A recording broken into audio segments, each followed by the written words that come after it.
Halo sahabat Shooters, kali ini saya lagi ada di Bali, tepatnya di mana ini? Kita di 707 Beach Bun. Di situ. Eh, mau bikin tutorial sesuai judulnya pasti menghasilkan uang dari videografi atau fotografi.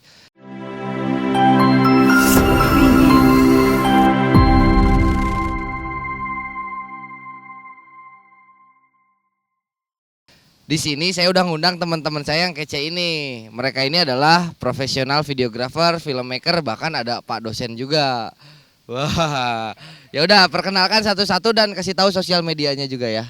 Oke. Nama saya Tuagus, biasa dipanggil Tuagus. Jadi saya videografer wedding. Ya, sosial media Instagram Tuagus Virgo. Terus nama company saya itu thecinema.bali.com. Halo, nama saya Adit, biasa dipanggil Adit. Saya YouTuber, eh, travel videographer dan sosial media saya Instagram @komaditya, Twitter @komaditya, YouTube-nya Putra Aditya Nugraha, super sub ya. Hai, saya Denny. Saya freelance DOP dan juga social filmmaker. Sosial media saya DENNYKMF. Di Instagram bisa di search, dan saya dari Denfilm juga bisa di search di fanspage Facebook Denfilm Production. Thank you. Daripada buang waktu lama-lama, ya mending langsung kita tanyain aja nih satu-satu. Mereka suruh cerita nih ya, kenapa sih mereka ini menyukai dunia videografi gitu ketimbang dunia yang lain, atau arsitektur atau hukum kan masih banyak gitu ya. Kita kita tanya kenapa mereka menyukai dunia ini gitu. Awalnya kenapa? Kenapa saya menyukai video? Ya karena video itu berbentuk visual yang lebih real. Jadi awalnya itu saya adalah fotografer, tapi cuman sebentar. Oke, sekarang ke Bli Adit nih. Gimana awalnya dia bisa menyukai videografi? Oke, kalau saya sih suka video karena memang karena dulu punya komputer sih. Jadi suka dulu ngedit video karena dulu masih belum banyak yang ngerjain video-video gitu. Jadi ya awalnya sih awalnya dari editing sih, terus lanjut kerja sekalian lah kerja kamera dan sebagainya. Tapi akhirnya ya jadi seperti ini. Kenapa videografi? Karena saya merasa saya lebih bisa mengkomunikasikan apa yang ada di dalam pikiran saya melalui audio dan visual. Karena Enggak, karena dua aspek yang sangat berperan penting di videografi itu bisa kita permainkan untuk ya kita bisa menerjemahkan apa yang ada di pikiran kita. Itu aja melalui audio dan visual. Itu aja sih. Tapi bener ini agak beda jawabannya, agak lebih akademis gitu jawabannya. Karena ini Pak dosen beda Kak. Agak lebih akademis gitu ya. Kalau boleh tahu, kalian ini ya bertiga sekolah film atau enggak gitu. Nanti dulu jangan dijawab. Kalian itu sekolah film atau enggak? Terus dari mana aja sih source ilmu yang kalian dapat itu loh? Soalnya kan banyak banget teman-teman itu yang nanyain di mana sih belajar, di mana sih kuliah, gimana sih ke sekolah gitu. Banyak yang menanyakan tentang hal ini, dari mana mendapatkan ilmu gitu sampai bisa sekeren ini gitu. Coba sekarang saya tanya dari sana dulu deh. Ya, jadi emang sih kebetulan saya sendiri dulu sempat kuliah film. Tapi jauh hari sebelumnya saya udah sempat bikin video, bikin film, karena sebelumnya saya juga main skate.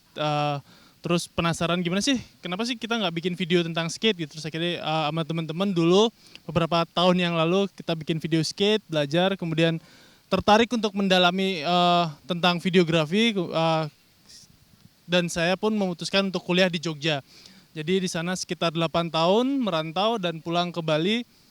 Ya, justru ilmu tentang video, ilmu tentang film itu saya dapat lebih banyak ketika bertemu dengan teman-teman di luar kampus gitu. Jadi sebenarnya di kampus itu cuman kita ke kampus untuk membangun link aja sebenarnya. Jadi ilmu yang lebih banyak saya dapat ya dengan produksi, ikut syutingan teman-teman, ikut syutingan sama orang yang lebih profesional. Ya dari situ sih kalau saya, atau yang lain coba. Kalau saya sih dari YouTube ya. YouTube lebih dari TV. YouTube University. Enggak sih, kalau dulu nggak ada YouTube ya. Kalau zaman saya pertama kali belajar video itu nggak ada YouTube. Jadi lebih banyak di satu komunitas, dua trial by doing gitu. Jadi kayak ya kita ngelakuin sesuatu terus salah ya udah belajar gitu kan. Tapi lebih banyak yang paling bener sih kata Denny tadi, lebih banyak kita belajar tuh ketemu di orang-orang gitu. Jadi kayak ketemu misalnya ketemu Denny gitu saya banyak belajar. Jadi ketemu Sena, ketemu Bagus gitu saya lebih banyak belajar sharing di teman-teman yang punya pengalaman gitu. Gitu sih. Dan gak pelit ilmu ya gitu ya. Kalau pengalaman lebih banyak di komunitas dan teman-teman sih. Komunitas DCI. Saya lahir itu di komunitas DCI. Ya, jadi di sana saya ketemu orang-orang yang sudah pro, sudah pemain video lebih awal gitu maksudnya. Jadi saya belajar sama mereka gitu. Dan tentunya orang-orang sekitar juga gitu loh. Ya teman-teman juga bisa sih kalau mau yang ikutan DCI di Facebook ya. DSLR Sinematografi Indonesia itu bisa, kalau misalnya mau join untuk sharing-sharing bisa. Ceritain dong, kalian itu dapat penghasilan videografi itu gimana sih ceritanya, membuat konten apa gitu, apakah bikin iklan apa gitu ya, coba ceritain awalnya seperti apa, ya prosesnya bagaimana, bikin video apa gitu, lebih ke detailnya itu pertama bikin dari Beli Adit dulu mungkin.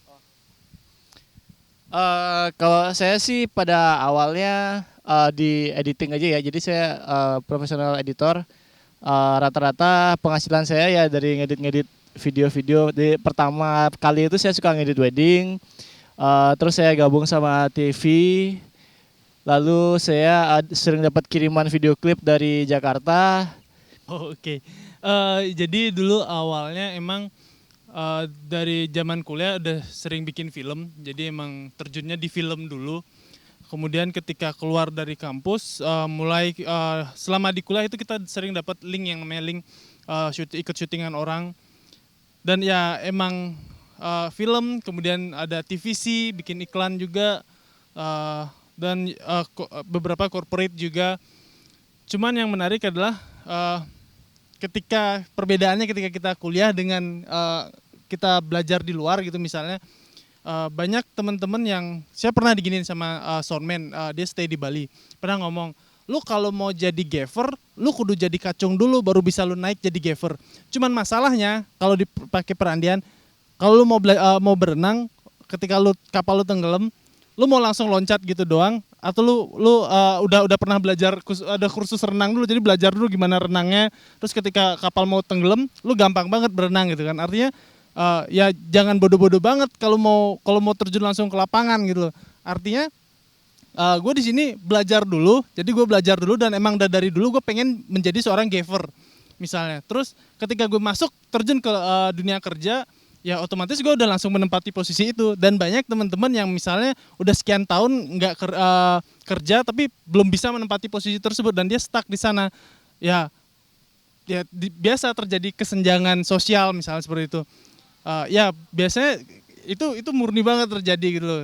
Cuman ya gimana lagi, namanya kita udah belajar untuk hal tersebut. Jadi ya dari awal memang kita dapatnya dari produksi film, produksi iklan. Kemudian semakin kesini ya mungkin karena terlalu jauh dengan industri film, jadi lebih sering dapatnya corporate dan ya TVC juga lebih sering dari luar sih biasanya. Oke, untuk awalnya itu saya rasa pengalaman di kamera atau ngoprek kamera itu udah cukup. Jadi saya berusaha mencari couple. Jadi saya kan videografer wedding nih. Jadi awalnya saya mencari dua couple untuk menjadikan portfolio. Jadi seperti itu. Jadi couple yang saya buat, video yang saya buat ini sukses. Saya memiliki portfolio yang bagus dan saya bisa jual portfolio itu, yang gratis itu saya jual gitu loh. Ya terus ya itu awal. Jadi menurut saya promosi gratis itu untuk mendapatkan portfolio yang bagus kayaknya itu tidak merugikan gitu loh. Jadi itu Iya, enggak seringan gratis. Jadi awalnya tuh gratis nggak apa-apa. Yang penting itu ya promosi ya kan. Jadi itu bisa kita jual untuk ke calon-calon klien berikutnya seperti itu sih. Jadi itu yang awalnya. Oke, sekarang aku mau nanyanya lebih spesifik lagi ya. Kalau nanya ke dia bakal nanya gimana sih memulai memanage menentukan harga di video wedding. Kalau beli adit menentukan harga kayak editing gitu. Maksudnya memanage menentukannya tuh seperti apa gitu. Memilihnya terus workflow-nya seperti apa dalam editing juga travel video. Dan sama Pak Denny ini mau nanya memanage-nya seperti apa sih kalau bikin TVC itu, corporate itu terus ya menentukan harga dan lain-lainnya gitu. Ya, sekarang dimulai dari Pak Denny. Oke. Jadi yang pertama karena mungkin karena saya sudah punya showreel sebelumnya, jadi kita sudah menentukan range harga yang kita punya. Jadi misalnya range-nya di antaran kisaran harga berapa untuk sekedar TVC, misalnya TVC 60 detik, 30 detik atau 15 detik. Kita sudah punya range harganya. Kemudian dari range tersebut kan masih banyak banget gapnya. Jadi kita bisa masuk range-nya itu melalui brief yang diberikan kepada klien, yang diberikan oleh klien ke kita. Jadi kita bisa baca briefnya. Misalnya klien mintanya ada misalnya drone shot atau dia nggak pengen menggunakan drone shot, dia pengennya pakai helikopter. Itu kan jelas budgetnya berbeda. Terus misalnya traveling shot misalnya, dia mintanya supaya misalnya traveling shot dengan kamera yang 6K. Kita kan nggak mungkin dengan kamera 6K kita masukin budgetnya pakai misalnya handheld gimbal yang cuman sekelas misalnya Zinun yang kecil gitu. Karena nggak ada kamera untuk saat ini kan belum ada kamera yang 6K dan kecil. Jadi otomatis kita menyesuaikan lagi dengan brief yang kita dapat dari klien gitu. Misalnya apa yang mereka minta, apa yang mereka request, ya kita coba untuk buatin yang namanya quotation. Jadi di quotation itu kita buatin ada beberapa list budgeting. Misalnya kita bagi menjadi 6 tipe misalnya package A. misalnya package A misalnya kita start dari harga 150 misalnya. Dari harga 150 kita dapatnya apa aja dan berapa hari syuting, berapa kali revisi, terus berapa kali grading, revisi grading. Yang ngebedain sih kalau misalnya nih yang paling sering kita dapatkan resort ya. Resort yang ngebedain paling kalau sekarang di Bali kan mainnya misalnya pakai perusahaan yang udah gede banget nih di Bali, dia package misalnya 150 juta untuk satu resort, durasi video misalnya 5 menit gitu. Dan dia klien cuma dapat video itu doang 5 menit. Tapi kalau di sini saya mau ngasih tahu teman-teman untuk memberikan solusi yang lebih kepada klien gitu. Selain klien mendapatkan video 5 menit, mereka bisa mendapatkan free copy misalnya, free copy konten raw-nya misalnya. Kemudian dia bisa mendapatkan package promo misalnya, kita promo upload di beberapa sosial media influencer misalnya. Kita bisa share misalnya kayak di Bali boleh nyebut ini nggak? Misalnya di Bali ada Bali Bible misalnya. Itu kan untuk 3 kali post selama 3 bulan kita kudu bayar sekitar 1.500 US dollar atau sekitar 3.000 sekian US dollar lah. Jadi kita langsung includein package di sana. Jadi nanti dia klien setelah video dapat kita buatin versi 5 menit, kita buatin versi 1 menit sebanyak berapa pieces misalnya. Ya jadi intinya di setiap package itu ada beberapa perbedaan yang kita tawarkan. Nah, untuk menentukan harganya tuh ya kembali lagi ke tadi kita nentuin dari brief yang kita dapat dari klien gitu. Kalau saya sih kalau editing ya biasanya dari agensi udah ada budget editingnya dan beberapa langganan sih udah punya kayak berapa ya standarnya, kan standarnya Indonesia juga gitu. Cuman kalau misalnya yang sekarang saya lagi coba lakuin di Bali kan adalah menetapkan standar yang sama untuk beberapa produksi di Bali gitu. Jadi emang yang sulit adalah bukan mengedukasi ya gimana ya bukannya mengedukasi buat menjelaskannya ke teman-teman atau ke bapak-bapak yang terhormat itu kalau budget budget video itu sebenarnya besar karena ini itu sudah cukup sulit sih. Tapi kami berusaha kayak ngasih pengertian kayak misalnya kita kasih tahu kalau kita misalnya mau yang 4K harganya segini, kenapa? Karena untuk syuting 4K kan kita satu perlu kamera dan kameranya udah lain kan gitu kan. Terus rignya juga beda, terus kita syutingnya pakai apa? Pakai Atomos atau dan sebagainya. Itu semua udah harus kita jelasin gitu. Dan untuk menentukan harga sih rata-rata kalau misalnya kalian cuman ngelakuin buat sosial media, mungkin kalian bisa terapkan harga yang seberapa kalian berani lakuin gitu loh. Misalnya kalian dibayar cuma 2 juta gitu, terus harus syuting ke Lombok, tapi Lombok misalnya dibayarin kemana-mana gitu, itu sebenarnya udah cukup oke gitu kan. Kalian bisa kasih outputnya apa gitu. Cuman misalnya dua video di Instagram atau 1 video di YouTube, atau ya seberapa yang kalian berani lakuin aja sih sebenarnya gitu. Setelah kalian punya portofolio itu, kayak Denny misalnya kan showreel-nya udah panjang gitu kan, dan kualitinya top notch semua gitu, dia berani kasih harga misalnya 1 miliar gitu kan. Iya tapi kan kalau misalnya kalian memang punya showreel yang bagus kan, kita kan banyak banget ya faktornya gitu kan. Nggak cuma produksi doang, tapi juga kayak nama, showreel, channel kalian juga gitu, atau misalnya kalau sama saudara gratis apa enggak gitu. Itu semua banyak sih yang bisa menentukan harga teman gitu. Tapi kembali aja ke diri sendiri seberapa kalian berani ngelakuinnya gitu. Tapi jangan sampai kalian keluar duit juga gitu kan. Mungkin editingnya boleh gratis, tapi kalau misalnya sewa alat kan nggak mungkin keluar sendiri gitu.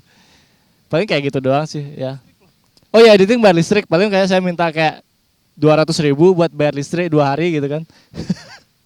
Ya, ini dari wedding gimana memanage-nya gitu? Kalau untuk wedding sebaiknya sharing ke teman-teman sih. Soalnya kan kalau wedding juga komunitas. Jadi kalau di Bali itu pemain wedding itu aja. Jadi kita bisa sharing berapa sih harga standar. Misalkan dari rate 0 sampai 10 gitu. Kita yang rate paling tinggi 10 ya kan. Jadi kita di rate berapa, di rate rendah atau tinggi seperti itu. Jadi, nah gimana cara nempatin, gua di harga segini nih, gimana itu? cara nempatinnya kita lihat video kita sendiri dulu. Jadi misalkan ada pemain atas itu rate 10 misalkan, itu sama kualitasnya sama video kita. Kenapa kita nggak bisa jual di rate 10 seperti itu?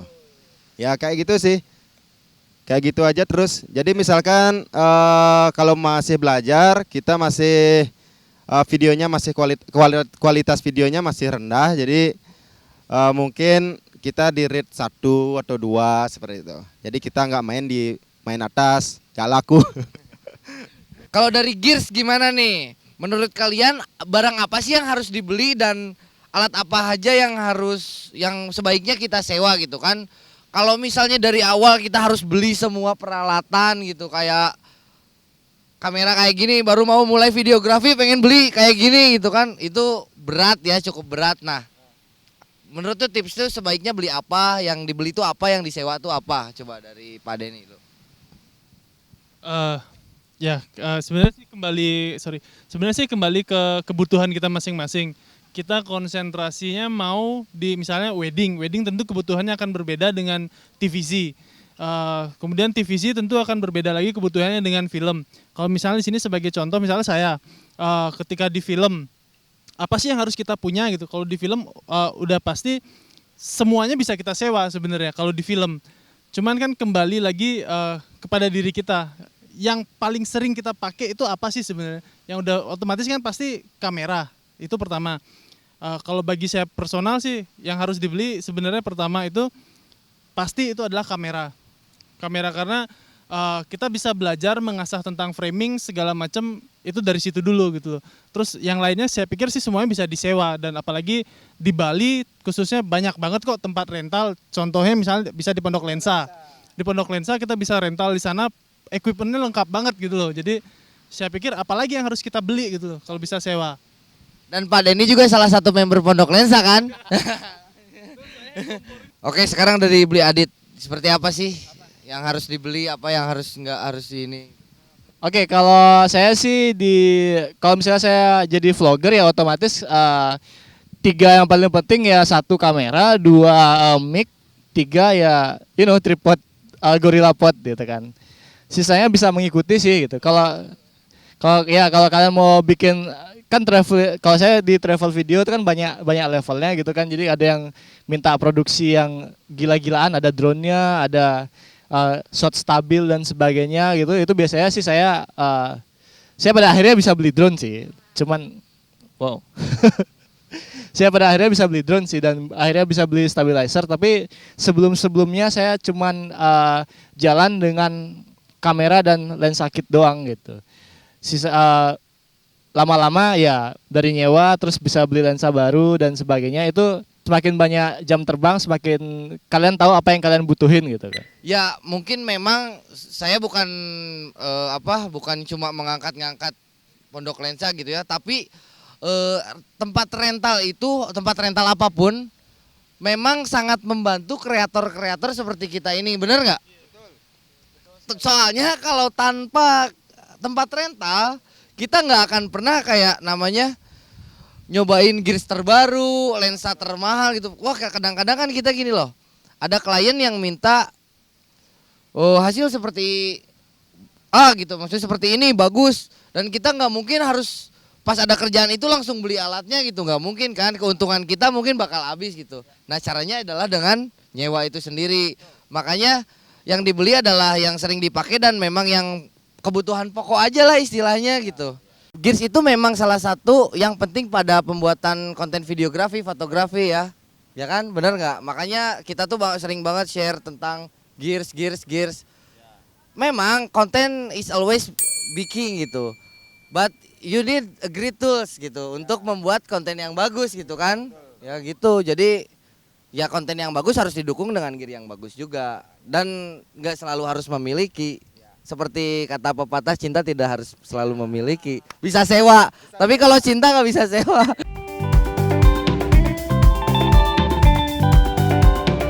Halo, aku mau bacain komentar teman-teman di Instagram dari postingan yang ini.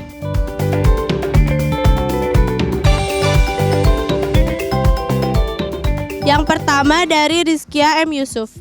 Kang mau nanya, kenapa terkadang hasil karya audiovisual yang komersil selalu kurang enjoy pas lagi dibuat ketimbang karya non komersil yang biasanya dapat dikerjakan jauh lebih santai? Ya jadi kalau menurut gue sih karena adanya klien itu sendiri ya. Jadi kadang kita udah buat mungkin selera antara kita dengan selera yang diinginkan klien terjadi gap di sana. Jadi kadang klien ketika karya udah jadi, klien minta rubah ini, rubah itu, ganti ini, ganti itu. Akhirnya jadilah karya tersebut menjadi sebuah karya yang nggak sesuai dengan selera kita gitu loh. Padahal ya kan sering banget kejadian seperti itu, klien mintanya aneh-aneh. Kadang ini bisa nggak warnanya digelapin, terus next shotnya bisa nggak warnanya yang sirupnya ini dirubah jadi warna hijau, bisa nggak bajunya ini dirubah warnanya yang pokoknya yang aneh-aneh gitu. Makanya kadang ya kita kurang enjoy untuk mengerjakan itu. Gimana coba? Ya, sama. Jadi sering banget kayak gitu. Jadi mau nggak mau karena kita dibayar misalnya, ya kan? Kita harus ikutin juga kata klien itu sih. Ya, makanya itulah kenapa karya yang non komersil itu jatuhnya jadi lebih keren dan lebih bisa kita menikmati karena ya kita membuatnya sesuai dengan idealisme kita sendiri gitu loh. Kita membuat sesuai dengan keinginan kita. Itu aja bedanya ya. Kalau saya juga punya beberapa tips mungkin ya, biar ngerjain konten komersil itu lebih enjoy, campuri dengan konsep-konsep kalian gitu. Misalnya kalian seneng banget video traveling misalnya, dapat klien resort, kuatin lah gitu di travelingnya gitu, bukan hanya branding resortnya gitu. Itu kan mungkin pasti akan lebih enjoy kan, karena kita memang suka banget nih video traveling. Nah gitu sih kalau kata aku.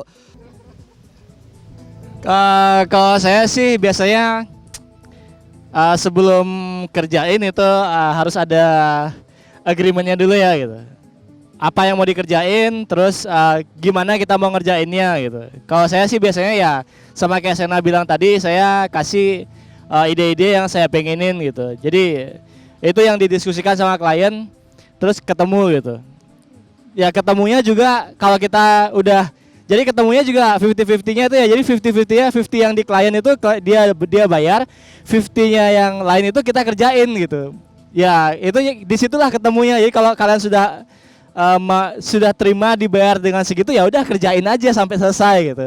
Jangan dikerjain karena kalian nggak suka gitu. Kan itu ukuran profesionalnya, jadi kayak terjun bebas gitu ya. Kalau ya gimana? Ya kalau misalnya kalian ngerasa kayak project komersil lebih gimana ya, lebih nggak oke gitu. Ada kok beberapa teman saya yang passionnya memang ngerjain yang komersil gitu. Jadi komersilnya emang bagus-bagus gitu. Karena emang bagus, karena passionnya dia ngerjain yang komersil. Jadi mungkin diubah aja sudut pandang kalian lebih suka ngerjain yang komersil, ya kerjanya yang komersil, nanti duitnya juga bakal tambah gede kok sendirinya gitu. Biasanya nyari uangnya di komersil, nanti ngabisin uangnya produksi untuk idealisme sendiri gitu ya. Biasanya seperti itu kami itu. Pertanyaan yang selanjutnya dari Bageru. Cara biar klien balik lagi ke kita gimana? Cara aku mau jawab dulu nih. Yang penting gini loh, jangan terlalu menjanjikan yang berlebih kepada klien. Wah, nanti kita bakal bikin uang seperti ini. Jangan terlalu menjanjikan yang berlebih gitu. Jadi cukup seperti ini, ya realistis aja lah gitu sama klien tuh. Kalau misalnya kita bisanya segini, bilang aja segitu. Kalau bisanya ya lebih, ya bilang lebih. Cuma jangan ya biar klien ekspektasinya tuh nggak tinggi banget gitu. Jadi ya itulah. Jadi kalau diandai-andaikan pacaran gitu ya, biasanya klien yang udah lepas dari kita tuh udah jadi mantan gitu ya. Ada 2 tipe mantan nih. 1 yang udah punya pacar baru, 2 yang masih jomblo-jomblo aja gitu. Yang 1 yang udah punya pacar baru tuh, kalian lihat aja pacar barunya lebih baik daripada kita gitu. Yang kalau misalnya masih jomblo-jomblo aja, tapi nggak mau balik lagi ke kita, biasanya kan karena emang dia nggak suka sama kita aja gitu kan. Jadi kalau misalnya dibalikin ke dunia kerja lagi, artinya mantan klien ini mungkin udah nggak pengen lagi kerja sama kita. Mungkin memang kitanya yang gimana ya? Ya deh aku yang salah gitu ya. Modelnya jadi kayak emang kitanya aja yang jelek gitu kan. Gimana cara menanggulanginya ya? Kalian kalau misalnya ngeliat mantan gimana? Pengen kelihatan lebih oke kan gitu. Ya udah tingkatin aja skill kalian, atau kalian pamer-pamer kamera baru sewa di Pondok Lensa gitu kan. Ya kayak gitulah. Tara. Selain pamer gears ya, kalian lebih baik pamer karya deh daripada pamer gears. Balas dengan karya. Balas dengan karya. Kalau dari saya sendiri sih biasanya serve them better aja gitu. Jadi kita melayani dia dengan lebih baik aja gitu loh. Jadi kita memberikan mereka servis yang terbaik yang kita bisa lakukan. Selama itu sesuai dengan budget yang mereka bayar ya kan. Kalau misalnya out of budget ya ngapain kita harus servis mereka lebih gitu. Kemudian ya selalu keep contact sama mereka selama misalnya selama kita udah selesai nih kerjaan, tetap aja kontak-kontakan sama klien gitu loh, sama mantan klien kayak gitu. Karena percaya atau nggak percaya, komunikasi yang baik itu sangat membantu untuk hubungan selanjutnya akan menjadi lebih baik. Itu aja sih kalau dari saya. Kalau dari saya itu hubungan baik. Tapi awal mula itu Saya mau potong dulu. Kalau dia misalnya kliennya udah nikah, kalau balik lagi kalau nikah kedua kali dong ya. Ya kan? Kan videonya wedding gitu. Biar kliennya balik lagi ya, tungguin kliennya nikah lagi kedua kalinya gitu. bisa aja lo. Oke, jadi lebih baik hubungan erat sama mantan klien itu baik juga. Jadi misalkan yang nikah itu kakaknya, Jadi untuk mendapatkan klien lagi ya dari yang nikah itu relasi, jadi mendapatkan relasi gitu. Pesan dari saya itu attitude yang baik Ya, itu kunci dari saya, tips dari saya itu yang harus kalian lakukan. Attitude dijaga dengan baik. Itu aja sih. Yang terakhir dari Evi Nagam. Kang, kalau kita menghasilkan uang dari videografi dan fotografi tapi pakai software editing bajakan, hasil uangnya haram nggak? Katanya gitu. Gimana ya? Ini sebenarnya gampang-gampang susah ya. Jadi kalau kita baru belajar emang kita nggak punya duit buat beli software editing. Rata-rata kita mulai dengan software bajakan. Terus tapi lama-lama keterusan gitu ya. Lama-lama keterusan karena ya prinsip ekonomi gimana gitu kan, berkorban sedikit penghasilan jadi banyak gitu kan. Tapi kata orang tuh ada yang namanya universe, semesta itu bekerja gitu. Jadi kalau biasanya kalau kalian pakai software editing bajakan, biasanya rezekinya seret atau filenya sering hilang atau misalnya footage-nya jadi rusak gitu. Dan itu kesaksian teman-teman sih ada gitu. Sena mungkin pernah udah ngerjain lama, kayak apalagi kalau wedding kan kita ngerjain footage misalnya 20 menit gitu, udah ngeditnya 7 hari, tiba-tiba error, crash, nggak bisa dipakai lagi, sementara besoknya kita harus nyetor. Itu udah kayak living like hell gitu kan. Kalau saya sih pribadi lebih baik kita kalau udah bisa menghasilkan uang, misalnya per bulan kita udah ada 1 juta 2 juta gitu, ada berapa sih? Mungkin 200 300 sama After Effect. Nggak apa kok kalau kalian it worth gitu. It worth every penny gitu kalau kalian kerja pakai Premiere dan kalian pakai subscription bulanan. Kalau saya sih pakai Final Cut Pro gitu ya. 3,5 juta seumur hidup udah gitu. Jadi ya semua tenang gitu, kerja tenang. Terus kalau ada updatean baru tinggal update doang gitu. Jadi nggak ada tuh yang namanya kayak karma kita pakai software bajakan itu. Sekarang gini, kenapa teman-teman mau menghasilkan gitu dengan sesuatu yang bajakan, apa enaknya gitu?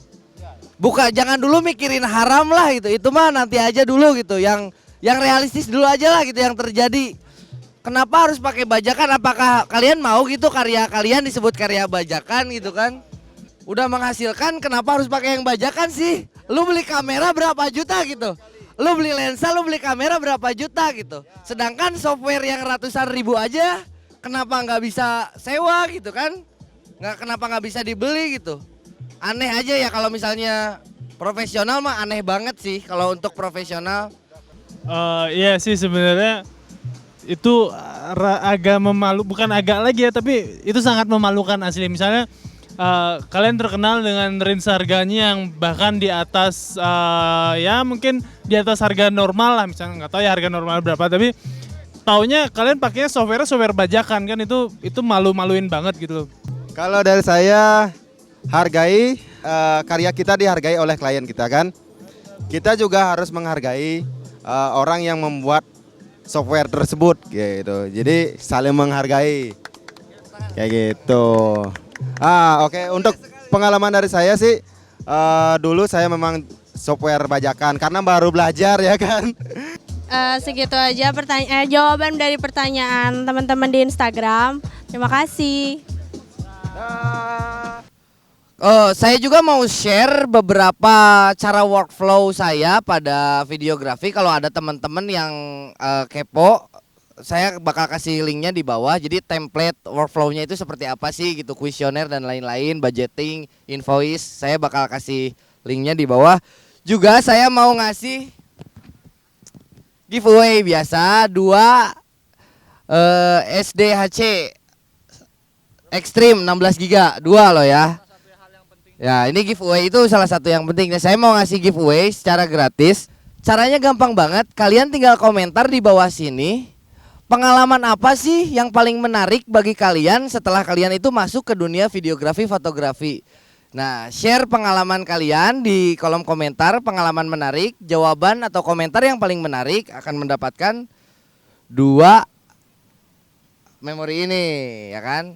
Nah, pengumumannya akan ada di Instagramnya Pondok Lensa. Dan jangan lupa juga syaratnya harus subscribe dan follow channelnya Pondok Lensa biar dapat ini. Ya udah gitu aja mungkin ya dari kami. Saya Narasena. Ya udah, jangan Adit, Denny, dan Tuagus. Jangan lupa like, comment, and subscribe. Bye.